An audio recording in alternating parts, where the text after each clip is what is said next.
Bonjour Anne-Victoria. Bonjour Marie. Je suis très heureuse de faire cette émission avec toi. Ah bah oui, moi aussi. Et puis en plus de ça, sur un sujet que j'affectionne particulièrement, parce que tu vas nous parler des ondes et de l'environnement, et particulièrement de la 5G, parce que tu t'es intéressée à la 5G. Alors, Absolument. juste pour dire deux mots sur toi, parce que tu vas te présenter, mais tu es à la base avocate, et peu à peu, tu es devenue naturopathe. Absolument. Voilà. Oui. Mon parcours de vie est un peu atypique, mais je crois qu'il y a de plus en plus de personnes qui ont des parcours de vie atypiques et qui se dirigent vers des parcours initiatiques qui les font grandir, qui les enrichissent et qui les nourrissent surtout.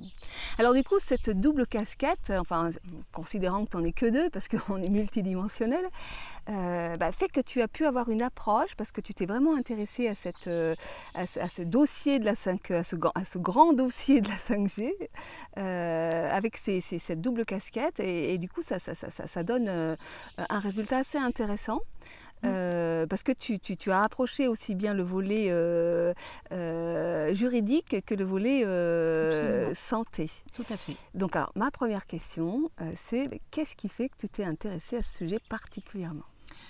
D'abord, je vais expliquer comment j'en suis arrivée là. C'est que j'ai cette double casquette dont tu viens de parler. Je suis avocate et je me suis très longtemps battue et je continue à me battre pour la protection de l'environnement. C'est mon hobby puisque je suis une avocate d'affaires, mais l'environnement m'a toujours particulièrement intéressée et je me suis aussi battue pour la défense des libertés.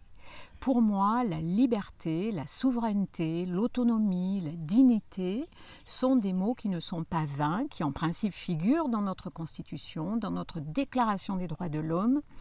Et donc, j'ai toujours eu en moi ce sens du combat, même si j'aime plus beaucoup ce mot aujourd'hui parce qu'on peut combattre de différentes façons, mais je n'accepte pas qu'on porte atteinte aux libertés souveraines du peuple.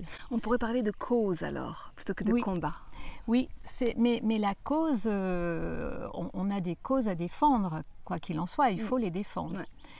Et puis, il y a une quinzaine d'années, j'ai commencé un parcours initiatique sur le chemin des énergies, le magnétisme, donc extrêmement sensible à notre corps éthérique qui nous entoure et aux vibrations. Et enfin, j'ai parfait ma formation en faisant un cursus d'études en naturopathie que j'ai terminé il y a déjà 7 ans.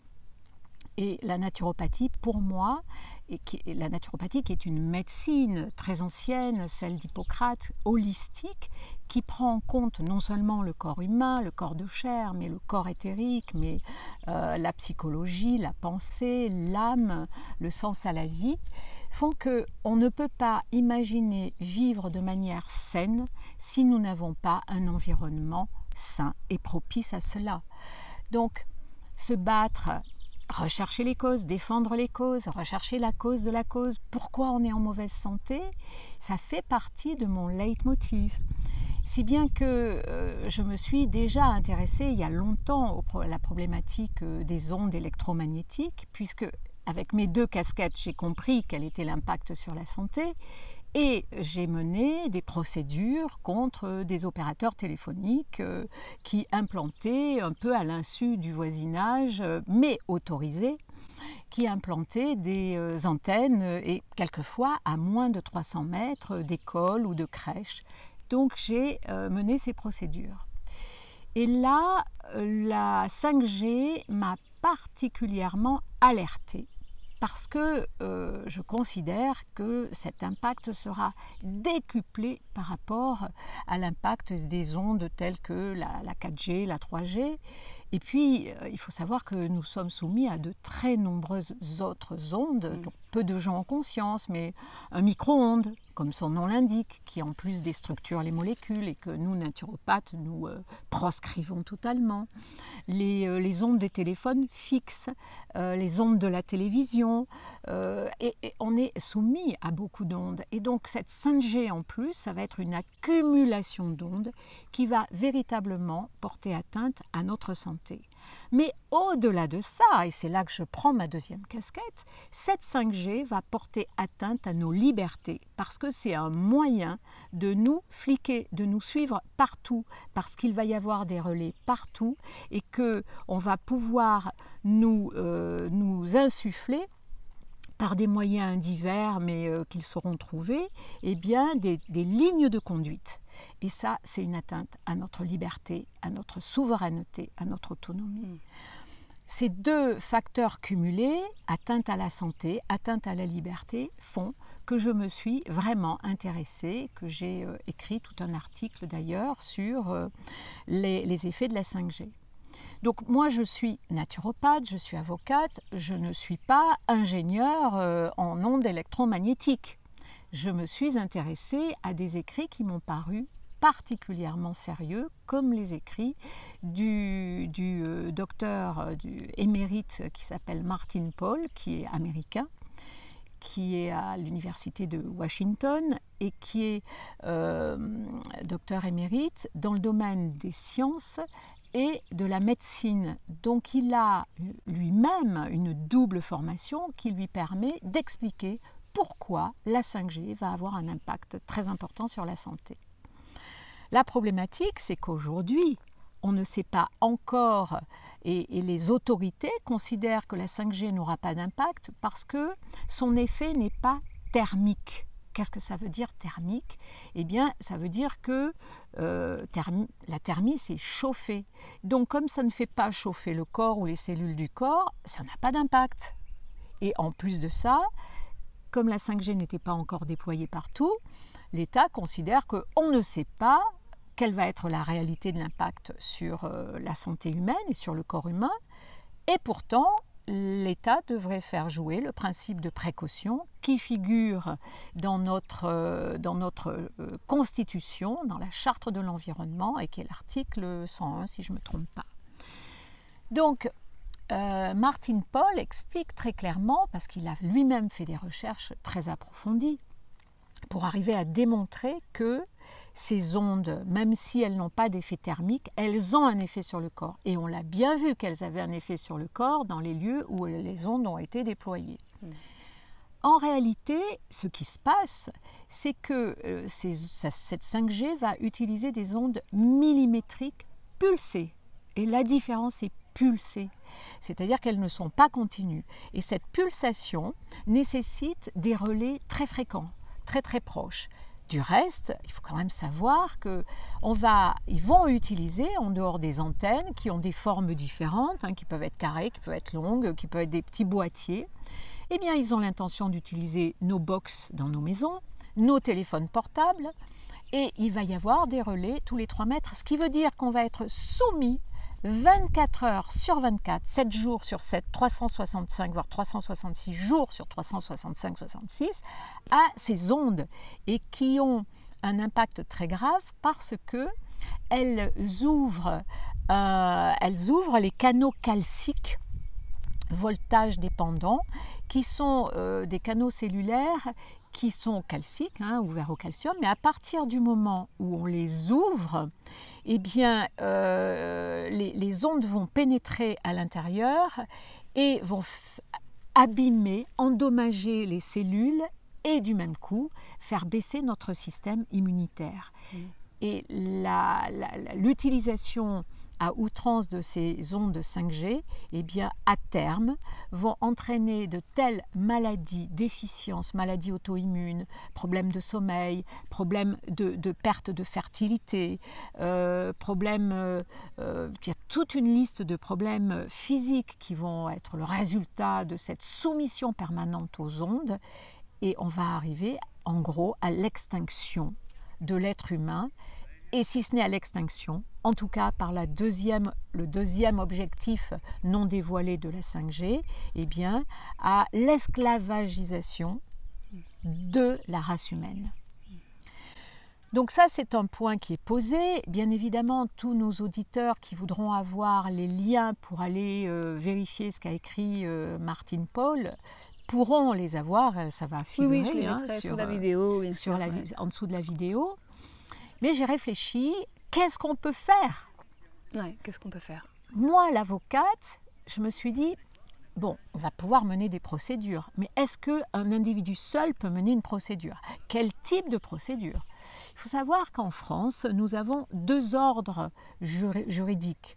Nous avons l'ordre judiciaire et l'ordre administratif. Le judiciaire est réservé aux litiges entre sociétés particulières, mais qui n'impliquent pas l'État et qui n'impliquent pas l'administration publique. L'ordre administratif est celui qui est réservé aux litiges avec l'ordre public, avec l'État, avec les communautés.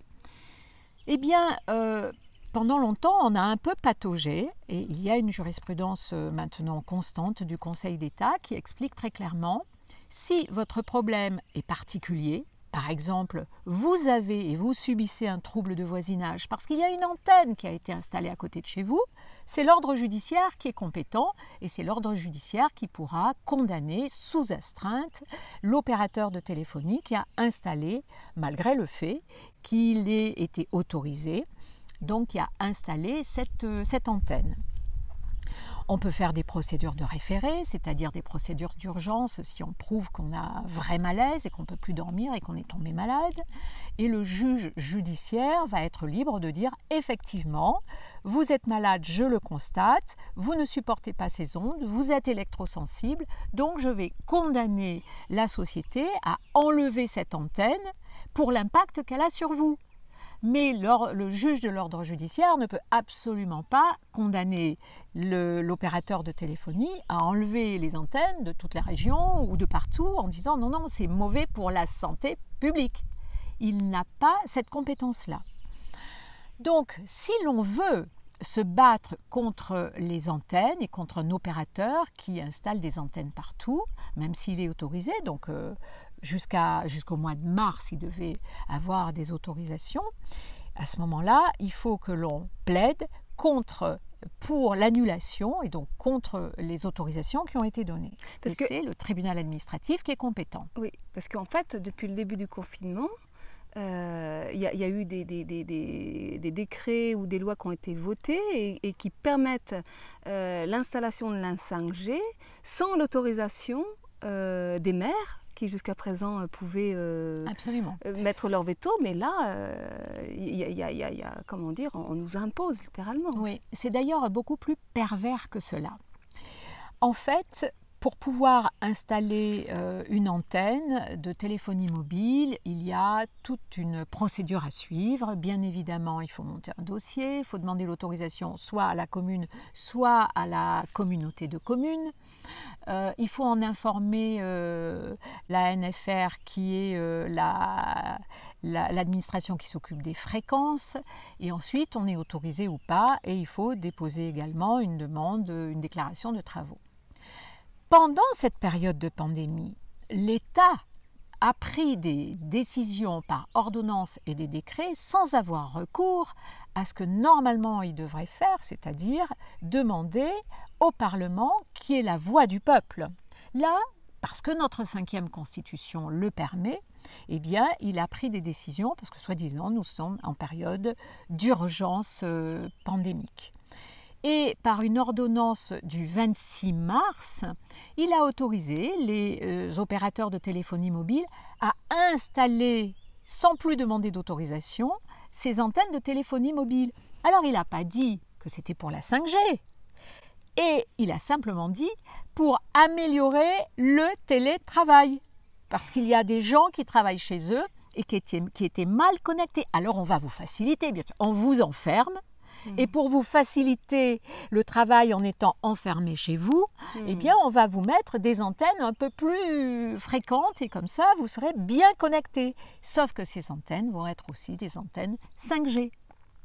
Parce que le déploiement de la 5G est prévu pour le mois de juin. Donc, il y avait une urgence à autoriser l'installation de ces antennes, sachant que il y a tout de même un refus du peuple et de beaucoup de gens d'accepter l'installation d'antennes de 5G à proximité de chez eux, puis d'une manière générale.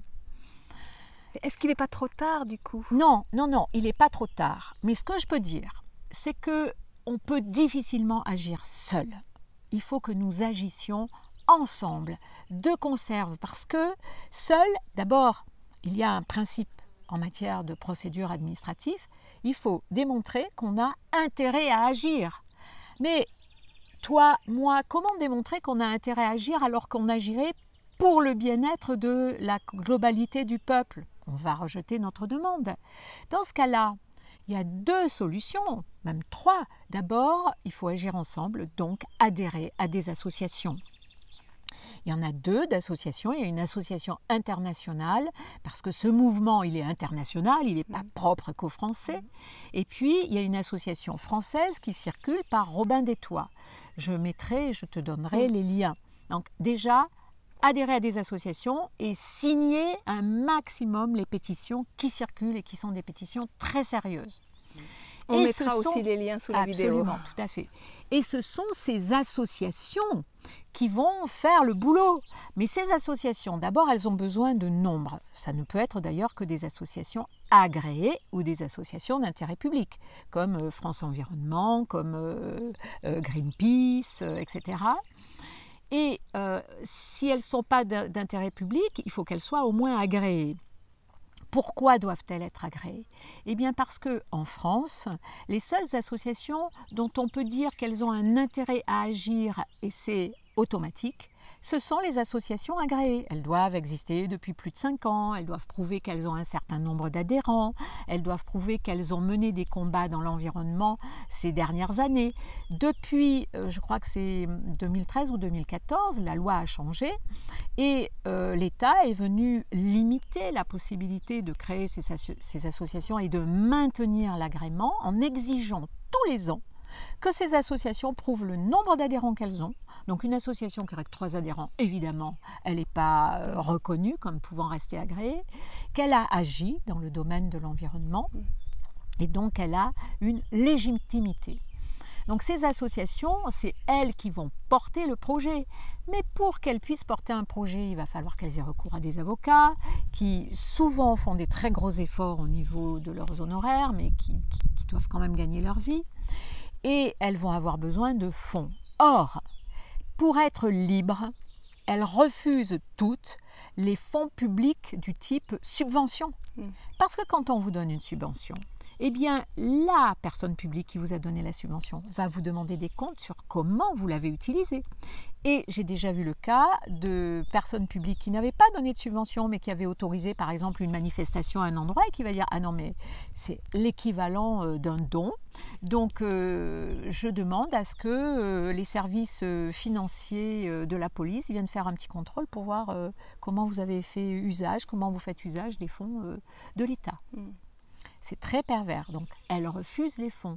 C'est la raison pour laquelle, quand une association fait une action, elle demande toujours « Merci de signer une pétition. Si vous pouvez faire un petit don, même 1 euro, même 5 euros, même 10 euros, on va l'utiliser pour la défense de l'intérêt commun et de l'intérêt général. Et ne craignez pas que ces fonds soient mal utilisés, parce qu'en général, ces associations, elles sont menées et pilotées par des gens bénévoles et qui ont vraiment ça chevillé au corps. Je le sais parce que je connais pas mal d'associations, j'ai beaucoup milité, j'ai été avocate d'association, donc je sais comment ça se passe. Mais vous ne pourrez pas y aller seul, il faut vraiment utiliser le milieu associatif. Et ces associations, eh bien, elles vont mettre en œuvre les procédures pour demander l'annulation des ordonnances, des décrets, l'annulation des autorisations. Et là, il y a déjà un certain nombre de procédures en cours pour demander l'annulation des ordonnances et des décrets pris par l'État pendant cette période de confinement comme étant non constitutionnels. Et donc comme ayant porté atteinte aux libertés, à la souveraineté et à l'autonomie du peuple. Ce qui est, il faut pas lâcher là-dessus. Il faut vraiment, et il faut qu'on soit tous soudés et qu'on y aille tous. À côté de ça, il peut y avoir toutes ces multiples procédures que l'on peut mettre en œuvre les uns les autres, par 1, par 2, par 3, si on voit une antenne qui a fleuri dans notre coin, pour demander, alors là on poursuit l'opérateur, pour demander à ce qu'il enlève son antenne parce que ça a un impact sur notre santé. La problématique, elle est double. Prouver que ça a un impact sur notre santé Et deuxièmement, prouver donc que ça a un impact. Et deuxièmement, prouver qu'il n'y a pas d'autre alternative que d'enlever cette antenne. Et il faut que vous sachiez qu'un opérateur qui enlève une antenne là, il va la remettre là, dans les 6 mois qui passent. Ça m'est déjà arrivé dans plusieurs procédures. Je dirais que si on multiplie ces procédures, si les opérateurs en ont des dizaines de milliers, et si les juges nous suivent, parce que ça c'est encore un élément, le juge, il juge selon son âme et conscience, selon ce qu'il pense. Or aujourd'hui, le Conseil d'État, dernièrement, a rendu une décision en refusant de supprimer et d'ajourner l'installation de la 5G en disant « mais vous ne rapportez pas la preuve que ça a un impact sur la santé publique ». Et pourtant, en application du principe de précaution, il aurait dû suspendre. Le problème aussi qui se produit, c'est qu'aujourd'hui, on commence à déployer la 5G. Donc l'impact n'est pas arrivé à son taux maximum. Mais plus la 5G sera développée, plus nous serons relais et plus les ondes pulsées vont avoir un impact sur notre santé et sur nos cellules. Et là, ce sera trop tard. Donc c'est pour ça que ce principe de précaution, il existe et qu'il faut en exiger l'application. Donc, à côté de cela, eh bien, ça c'est l'aspect juridique, mais je me suis intéressée aussi à l'aspect santé. Comment faire pour se protéger des ondes? Alors déjà, la première des choses à faire, c'est que sur votre box et sur votre téléphone portable, il faut refuser le partage de connexion. Sauf quand vous en avez besoin vous-même pour un moment précis. Si vous refusez le partage de connexion sur votre box, déjà vous ne servirez plus de relais dans la rue. On ne passera pas par chez vous pour relayer une autre antenne, etc. Pour ça, ce n'est pas très compliqué. Il faut que vous alliez sur votre box ou sur le site internet de votre opérateur, que vous rentriez dans votre box avec un numéro que je vous donnerai et qui figurera sur la vidéo, et que vous décochiez partage de connexion. Vous serez déjà à peu près protégé sur le fait qu'on n'utilisera pas votre propre matériel pour servir de relais. Je croyais que le fait qu'il y ait une clé de sécurité faisait qu'on ne pouvait pas... Pas du tout. Si vous avez partage de connexion, malgré la clé de sécurité, ils vont se servir de la box comme relais. Il faut le savoir. Ensuite, vous pouvez utiliser toutes sortes de techniques, surtout si vous êtes électrosensible, pour vous protéger, notamment protéger votre téléphone en collant des patchs dessus, protéger votre box en l'enveloppant dans une housse spéciale, protéger, il existe même des ceintures anti-ondes pour les mamans enceintes, bien sûr, des ceintures de grossesse anti-ondes, parce que bien sûr, ça affecte et ça impacte le bébé, le fœtus, le bébé dans le ventre de la mère. Et finalement, vous ne pourrez plus aller nulle part sans être impacté par cette 5G. Et ce qu'il y a de perfide dans l'histoire, c'est que si vous n'êtes pas électrosensible, vous ne le sentirez pas forcément. Mais le travail va se faire à votre insu. C'est comme dans l'environnement, l'air et l'eau. Vous pouvez boire de l'eau contaminée, bourrée de médicaments, bourrée d'hormones, et vous ne le sentirez pas au goût. Parce qu'aujourd'hui, les analyses de l'eau, on ne recherche que les pesticides. Et on ne recherche pas autre chose. De même que vous allez pouvoir sentir et respirer et pas vous rendre compte qu'il y a des nanoparticules dans l'air qui vont se déposer dans vos poumons et puis finalement, par le biais du sang, etc., vous inondez de produits toxiques. Donc la perversité, c'est toujours ça. C'est pour ça qu'il faut toujours être attentif. Où est-ce que je vis? Est-ce qu'à côté, il y a une usine Céveso? Quelle est l'eau que je bois? Et là, est-ce qu'autour de moi, il y a des ondes? Et est-ce qu'il y a une centrale électrique? Est-ce qu'il y a des antennes relais, etc. Il y en a qui sont tellement électrosensibles qu'ils sont obligés de peindre avec des peintures chez eux qui sont anti-ondes, qui sont obligés de s'habiller avec des vêtements anti-ondes, de mettre des bonnets anti-ondes. Alors vous avez un certain nombre de sociétés qui se sont spécialisées. Je vous donnerai aussi les liens comme Armor Belly, etc. Ça, c'est déjà une première approche, mais je dirais qu'on est dans une approche minimale parce qu'on est obligé de se calfeutrer, de se protéger. C'est un peu comme si on se mettait dans un bunker pour ne pas recevoir les obus adverses.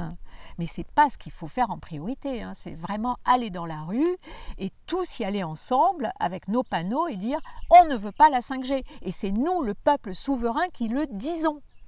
Parce que cette 5G, elle va avoir quoi? On vous fait croire que ça va vraiment améliorer la rapidité des connexions. Mais est-ce que toi, ça t'intéresse de gagner 1 ou 2 minutes sur la rapidité de ta connexion? Pas forcément. Par contre, cette rapidité de connexion et ces connexions permanentes vont leur permettre de passer toutes sortes de choses, d'informations et puis même de diffuser des éléments qui sont contre la santé.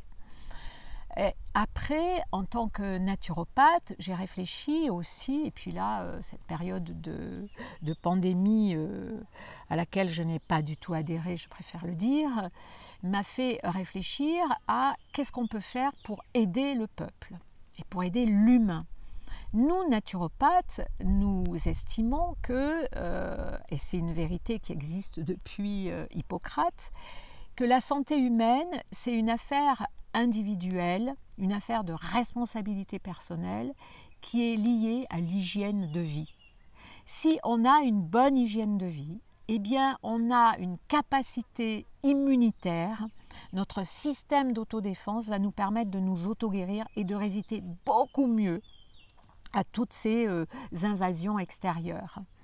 Ça, c'est un élément très important. Et dans cette hygiène de vie, il faut se nettoyer de ces toxines. Et comment se nettoyer de ces toxines? Eh bien, en jeûnant, en faisant de la monodiète. Évidemment, le jeûne n'est pas réservé à tout le monde et j'en sais quelque chose parce que je suis en naturopathie spécialisée dans le jeûne. J'ai écrit un livre, entre autres, sur jeûner le retour à la santé.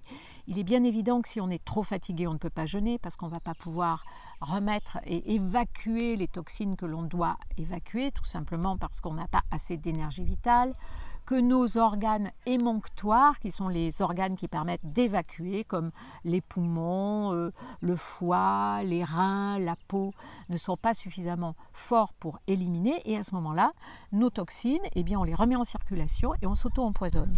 Alors, peut-être qu'aussi, avant même de penser au jeûne, pour diminuer, pour favoriser l'élimination des toxines, c'est peut-être éviter d'en mettre trop aussi dans l'organisme, en sachant que le stress est le premier fabricant de toxines. Absolument. Le stress est un très grand fabricant de toxines et donc dans l'hygiène de vie que nous conseillons, évidemment, c'est manger le plus possible bio, c'est pas trop manger, c'est pas manger des produits raffinés comme du sucre blanc, de la farine blanche, c'est bien mâcher pour bien digérer parce que le système digestif, c'est de là que partent toutes les maladies. Et puis, c'est savoir se reposer, savoir gérer son stress, c'est éviter toute peur. Or, qu'est-ce qu'on a fait là pendant ces 2 derniers mois?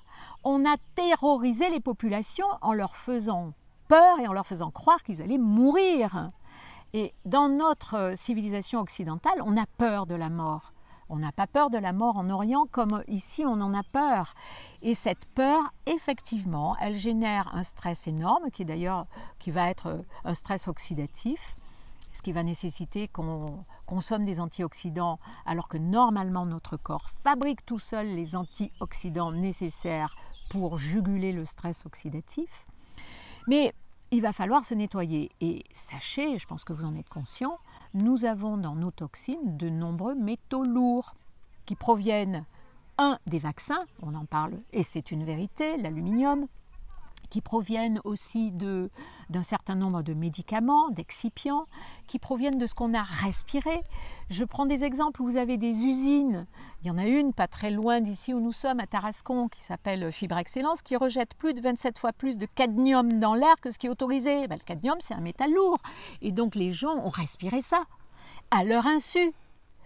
Si bien que ces métaux lourds, eh bien, ils sont d'autant plus graves et importants dans la propagation de la 5G, c'est on sert du coup de relais.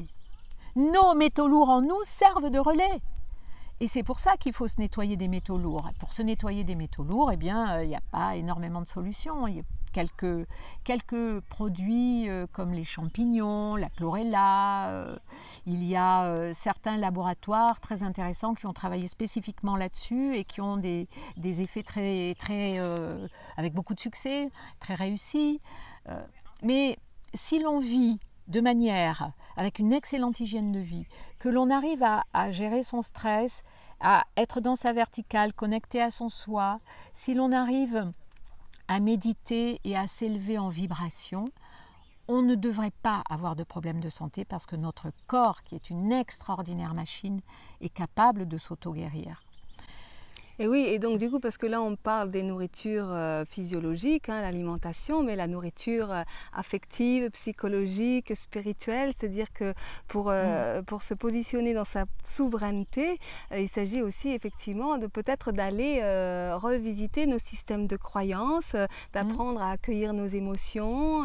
Enfin, il y a vraiment tout un travail qui va nous demander certainement de revisiter la façon dont on vit, dont on se nourrit au niveau alimentation, mais dont on nourrit notre vie.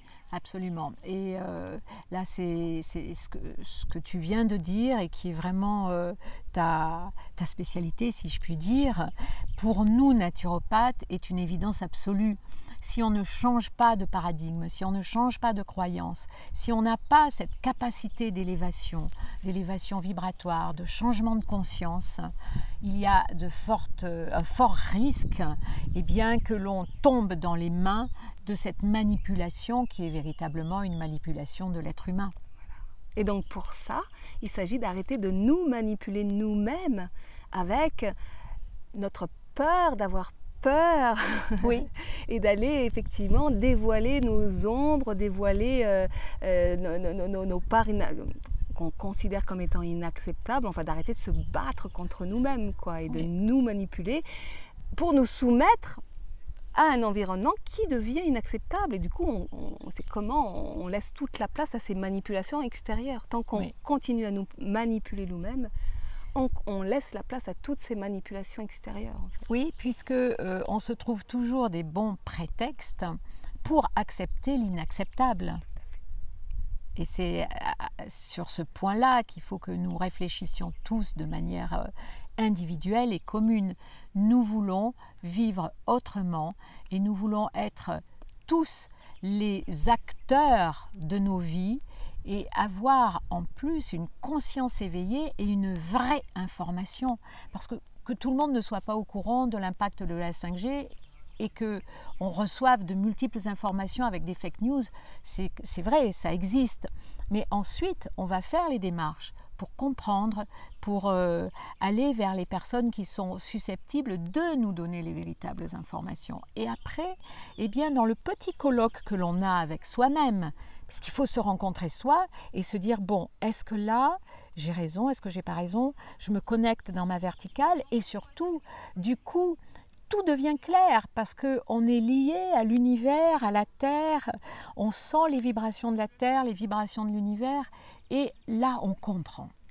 Moi je dis souvent que le meilleur antidote à la 5G c'est la 5D, c'est-à-dire la dimension du cœur. Oui, mais tu as absolument raison d'ailleurs. Et quelquefois, il m'arrive de faire le lapsus de dire 5D au lieu de 5G parce que je suis tellement projetée dans cette 5e dimension qui est celle qui sera celle du bonheur et du paradis, puisque on sera tous dans la bienveillance, dans l'amour universel et inconditionnel de l'autre et qu'il n'y aura plus ces guerres liées d'abord à l'argent et à la finance.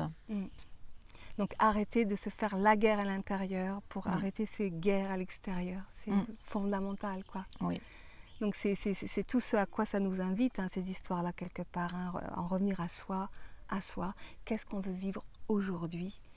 Quel monde on veut laisser et donner à nos enfants? Et d'ailleurs, il y a quelque chose d'assez extraordinaire.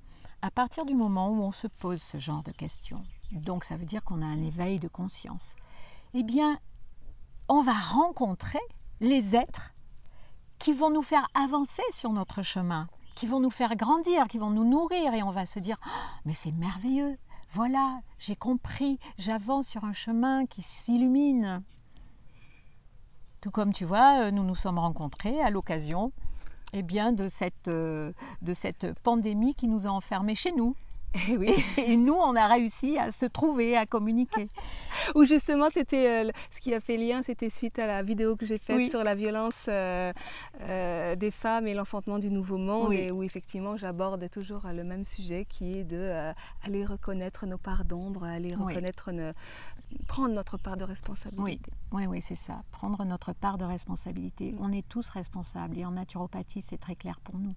On est responsable de ce que l'on est et de la santé que l'on a.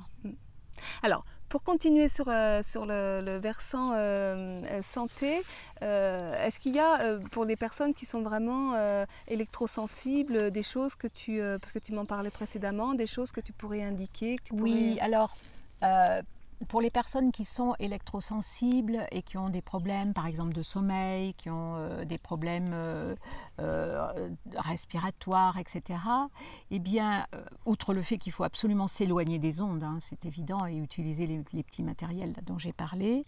Après, il y a toutes sortes de plantes qui vont pouvoir être utiles, des champignons, il peut y avoir le noni, je ne les ai pas toutes en tête, la phycocyanine, l'or colloïdal qui est remarquable parce que l'or colloïdal, il régénère les membranes cellulaires. Et or, la 5G va porter atteinte aux membranes cellulaires. Ensuite, mettre en bon état son intestin, ça va être aussi l'huile de pépins de pamplemousse. Ça va être certains champignons comme le Coriolus versicolor, l'Ericium erinaceus.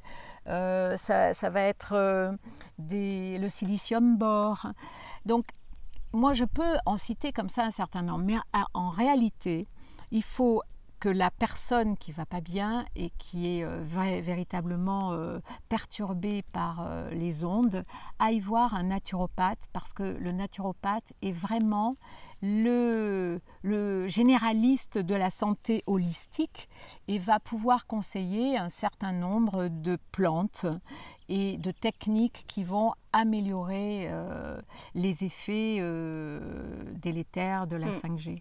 Et puis alors moi, dans ma spécificité, hein, j'ai pu m'apercevoir dans les accompagnements que j'ai faits de personnes qui sont hypersensibles, électrosensibles, c'est que très souvent il y a un aspect de leur sensibilité qu'elles n'accueillent pas. Et oui. Et donc c'est aussi intéressant d'aller voir le côté émotionnel, psycho-émotionnel de cette électrosensibilité pour aller accueillir les parts de nous qui ont besoin d'être accueillies. Et donc du coup ça nous redemande toujours la même chose, de nous connecter à notre cœur et d'aller accueillir ces dimensions-là. Absolument. Tout à fait, je suis absolument d'accord avec toi, puisqu'on revient à ce que je dis, hein, la santé, elle est holistique. Et ça ne peut pas être que physique. Donc il y a forcément une part d'émotion, et on sait que beaucoup de maladies naissent au siège d'une émotion forte, avec les dysfonctionnements que cela entraîne. Donc c'est pas ou l'un ou l'autre, c'est contextuel, c'est un ensemble de choses qui à un moment donné fait que... Tout à fait. Ouais. Ok. Bon. Alors, est-ce qu'on a fait le tour de la question? Je crois qu'on a fait le tour. Je ne suis pas rentrée dans le détail de tout, sinon j'aurais eu pour 3 heures d'explication. Ouais. Mais on va vous donner les liens pour aller vous-même lire ce qui est très intéressant à lire notamment sur les écrits et toutes les recherches du docteur Martin Pall. Et puis tous les sites sur lesquels vous pourrez trouver les petits matériels pour essayer de réduire au maximum l'atteinte des ondes sur vous-même. Les pétitions, les associations, donc on va vous donner toutes ces informations. Et puis vous avez un petit travail à faire aussi, c'est d'avancer sur ce chemin de la découverte, de la compréhension, parce que si vous le faites vous-même, eh bien, vous l'intégrerez totalement. Et ça, c'est très important. Merci beaucoup Anne-Victoria. Et donc pour accéder aux informations, c'est toujours la même chose, parce que souvent les gens me disent mais où est-ce que ça se trouve? Vous descendez dans la page, vous allez cliquer sur le petit bouton plus en bas à gauche de votre écran. Et là, il y a une fenêtre qui s'ouvre et vous aurez tous les liens. Voilà. Merci à toi. Et merci à toi aussi. C'était un chouette moment de pouvoir partager cela ensemble. À bientôt. À bientôt. Au revoir.